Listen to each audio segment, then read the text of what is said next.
اللہ اللہ اللہ۔ بسم اللہ الرحمن الرحیم۔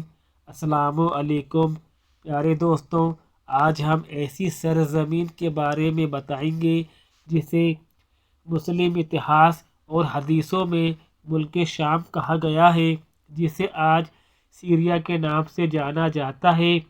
یا وہی علاقہ ہے جسے اللہ کے رسول صلی اللہ علیہ وسلم نے برکتوں والی زمین کہا۔ یہ زمین نبی کریم صلی اللہ علیہ وسلم کے صحاباؤں کی قربانیوں سے مہکتی ہے، اور قیامت سے پہلے یہ سرزمین اہم واقعہ کی گواہ بنے گی۔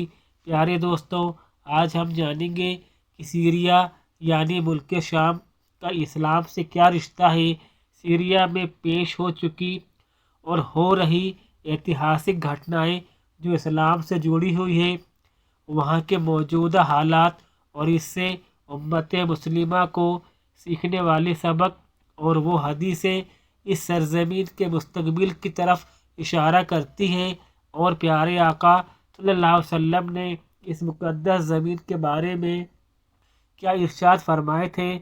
پیارے دوستوں، سیریا یعنی ملک شام کا اسلام میں ایک خاص مقام ہے۔ اسے قرآن و حدیث میں کئی بار اس کا ذکر کیا گیا ہے۔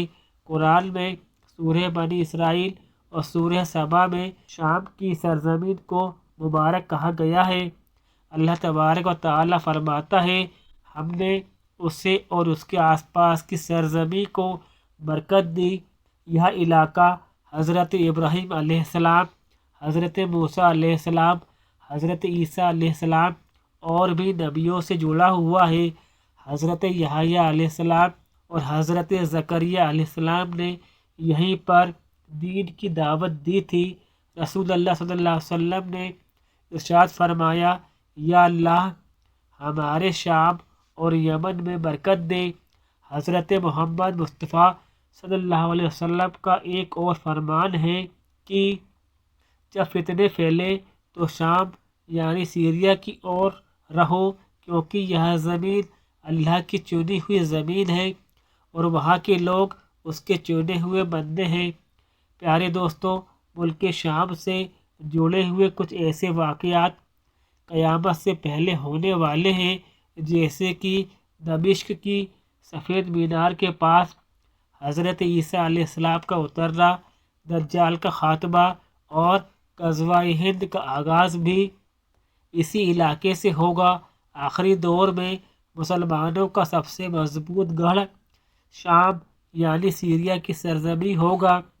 پیارے دوستوں، کئی صحابیوں نے شام کی سرزمین کے لیے اپنی جانوں کی قربانیاں دی۔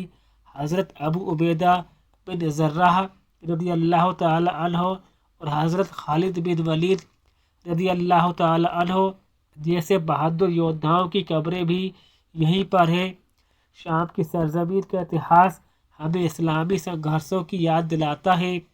حضرت عمر فاروق رضی اللہ تعالی عنہ کے خلیفہ بننے کے دوران یہ علاقہ فتح ہوا۔ حضرت خالد بن ولید نے دمشق کو اسلام کے تحت لانے میں اہم بھومکا نبھائی۔